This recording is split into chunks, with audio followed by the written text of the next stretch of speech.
And while in Kisumu County, ODM leader Raila Odinga now says his desire for the actualization of the Building Bridges initiative is not driven by selfish motives. Raila says he has already served as the country's prime minister and he is not yearning for a government position. Raila spoke as he drummed up support for the Building Bridges initiative in Kisumu County.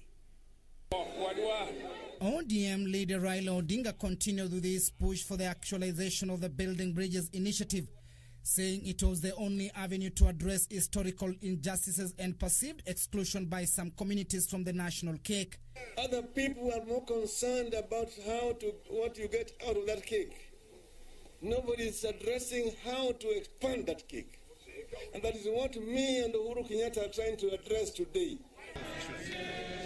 Raila, who was in Kisumu, declared that his push for the document proposals was not driven by his desire to create position for himself, but the need to address long-seated challenges that have kept the country on the brink each electioneering period. We first defined the problem and we identified 9 specific issues which we felt that if these are resolved, then we are in the process of resolving the Kenyan problem.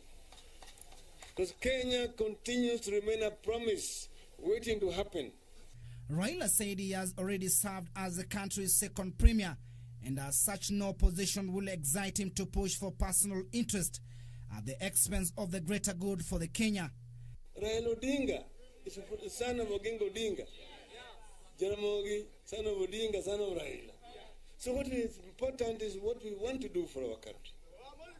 And we are saying that we can realize the Kenyan dream by changing course, changing how we do our things. The opposition leader was meeting ODM officials and supporters in Kisumu just a day after he held a similar drive in the South Rift at the home of the NAT Secretary General and ODM nominated Member of Parliament Wilson Sossion. We can actually transform this country into a biblical canon by realizing the dreams of the founding fathers of our nation.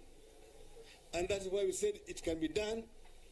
And I told Uhuru, let us forget about what has happened. Yaliyopita Sindwele. His visit also comes ahead of a planned visit by his political nemesis Deputy President William Ruto. The party has welcomed the DP to the region, but with a caveat.